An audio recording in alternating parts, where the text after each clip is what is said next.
Friends, आपका हमारे इस चैनल में स्वागत है। आज मैं आपके लिए पौराणिक कथाओं में से एक कथा लेकर आई हूँ। कथा है, जानिए गौ माता को क्यों खानी पड़ती है झूठन। भारत में गायों को माता का स्थान प्राप्त है। पुराणों में उसे साक्षात देव की संज्ञा दी गई है। माना जाता है कि कामधेनु का हर अंश मानव मात्र के लिए वरदान है। हर गृहस्थी की रसोई में पहली रोटी गौ माता के नाम से निकाली जाती है। सुख और दुख से जुड़ा कोई भी धार्मिक अनुष्ठान गौ माता का ग्रास निकालने बिना पूरा नहीं होता।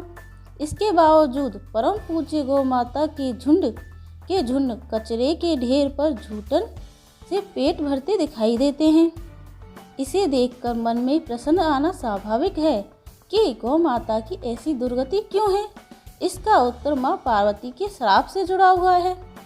तो आइए जानते हैं कि गौ माता की पौराणिक कथा क्या है और माता पार्वती ने गाय को श्राप क्यों दिया। एक बार की बात है जब भगवान शिव और माँ पार्वती समुद्र के किनारे विहार के लिए गए।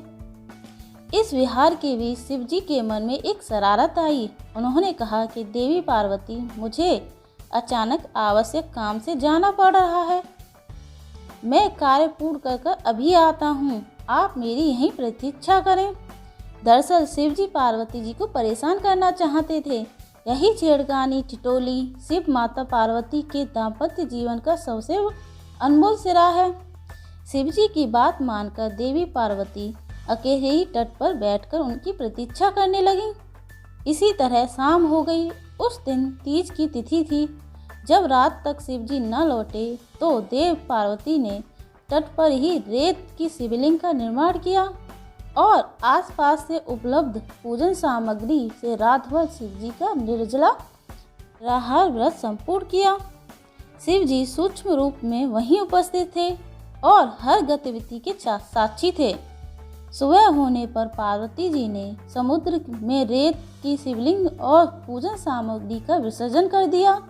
इसके थोड़ी ही देर बाद शिव जी प्रकट हो गए और बोलने लगे कि देवी पार्वती, आपने कल तीज की तिथि पर मेरी पूजा नहीं की। पार्वती जी ने कहा कि मैंने पूजा की है और अभी सामग्री विसर्जित की है। शिव जी अभी भी पार्वती के साथ ठिठोली करना चाहते थे। उन्होंने कहा कि पार्वती, मुझे तो पूजा का कोई चिन्ह नहीं दिखाई देता। अगर आपने पूजा की है तो प्रमाण दीजिए। अब तक माँ पार्वती समझ चुकी थीं कि भगवान शिव उन्हें जानबूझकर सता रहे हैं, क्योंकि वे जगत की हर घटना के साक्षी हैं। उनसे प्रमाण की क्या आवश्यकता। देवी पार्वती भी इसी हंसी मजाक का भरपूर मजा ले रही थीं। शिवजी की बात सुनकर माता पार्वती ने आसपास देखा। उन्हें एक गाय खड़ी दिखाई दी। उन्होंने शिवजी से कहा, ये गाय मेरी साक्षी है, मेरी पूजा करते समय यह उपस्थित थी। शिव जी ने गाय से पूछा कि क्या पार्वती जी ने मेरी पूजा की है। गाय ने नामे सिर हिला दिया। शिव जी ने कहा, पार्वती असत्य कह रही हैं, गाय ने आपकी गवाही नहीं दी। शिव जी के सामने स्वयं को अकारण झूठा साबित होना पार्वती जी से सहन नहीं कर पाई। उन्होंने उसी वक्त गाय को श्राप दिया कि तू दिव्य जन्मा है, जगत कल्याण के लिए प्रकट हुई है, इसलिए जनहित के लिए तेरे गुण यथावत रहेंगे। किंतु जिस मुंह से तूने झूठी गवाही दी है उसे दंड भुगतना होगा। झूठ बोलने के कारण अब से झूठन ही तेरा आहार होगी।